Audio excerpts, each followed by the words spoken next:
तो नीट परीक्षा में गड़बड़ी को लेकर बवाल खत्म होने का नाम नहीं ले रहा है। अभ्यर्थियों के साथ ही विपक्षी नेता लगातार एनटीए पर सवाल खड़े कर रहे हैं। अब कांग्रेस नेता जयराम रमेश ने एनटीए से गंभीर सवाल पूछे हैं। उन्होंने कहा कि नेशनल टेस्टिंग एजेंसी ने नीट 2024 में ग्रेस मार्क्स की गड़बड़ी के लिए एनसीईआरटी को दोषी ठहराया है। यह केवल एनटीए की अपनी घोर विफलताओं से ध्यान भटकाना हुआ। तो देखिए, कई सवाल जयराम रमेश की ओर से खड़े किए गए हैं। लगातार इस पर राजनीति हो रही है और कांग्रेस यहां पर हमलावर है। नीट में गड़बड़ी एनटीए की विफलता को दर्शाता है, ये साफ शब्दों में जयराम रमेश ने कहा है। ग्रेस मार्क्स के लिए एनसीईआरटी दोषी कैसे, ये भी सवाल उनकी ओर से पूछा गया है। लगातार विपक्ष की ओर से ये बात कही जा रही है कि पूरे परीक्षा को, पूरे जो रिजल्ट है उसको रद्द किया जाए और एक बार फिर से नए सिरे से परीक्षा ली जाए। तो बिहार में नीट पेपर लीक पर बड़ा खुलासा हुआ है। एनटीए ने सौंपी है 9 अभ्यर्थियों की सूची। सूत्र ये जानकारी दे रहे हैं। बिहार ईओयू आरोपियों से पूछताछ करेगी। महाराष्ट्र और उत्तर प्रदेश के रहने वाले हैं आरोपी। सूत्रों के हवाले से ये बड़ी खबर है।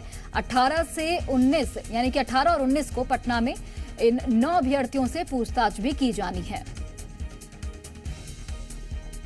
तो लगातार एक्शन लिया जा रहा है ईओयू की ओर से और 9 ऐसे अभ्यर्थियों को चयनित किया गया है जिनसे अब ईओयू की टीम सवाल जवाब करने वाली है। कल और परसों यानी कि 18 और 19 को इनसे सवाल जवाब किए जाएंगे।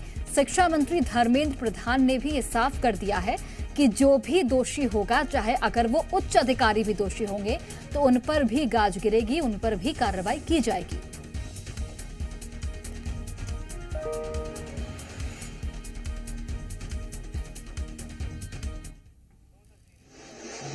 तो ये 2 तस्वीरें आप देख सकते हैं किस तरीके से। देखिए, यहाँ पर जो सियासत है वो गरमाती भी नजर आ रही है। प्रदर्शन भी किया जा रहा है नीट के परीक्षार्थियों की ओर से और एक तरफ सरकार की ओर से ये कहा जा रहा है कि जल्द से जल्द अब इस पूरे मामले में कार्रवाई जो है वो आगे बढ़ेगी।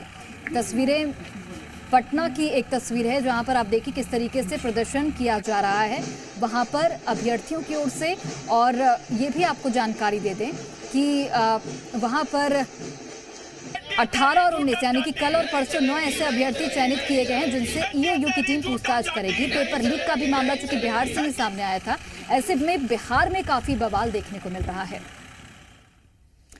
तो देखिए, नीट की परीक्षा पर बवाल लगातार बढ़ता जा रहा है। छात्रों के अलावा अब विपक्ष के नेता भी नीट की परीक्षा को रद्द कर दोबारा कराने की मांग कर रहे हैं, जबकि एनटीए अब तक प्रश्न की कॉपी जांच एजेंसी को एनटीए की ओर से नहीं सौंपी गई है। जांच एजेंसी एनटीए को लगातार नोटिस भेज रही है, लेकिन अब तक एनटीए का जवाब नहीं आया है। अब देखना यह है कि एनटीए नीट की परीक्षा पर हो रही जांच में किस तरह सहयोग करता है। रिपोर्ट दिखाते हैं आपको।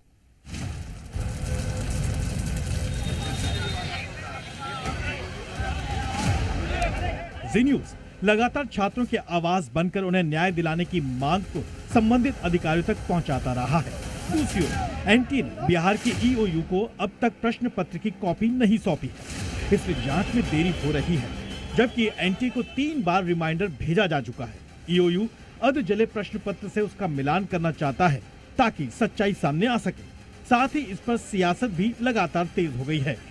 कांग्रेस नेता सरकार पर वार कर रहे हैं। देखिए, इस मामले को लेकर पूरे छात्र समुदाय में बहुत असंतोष है।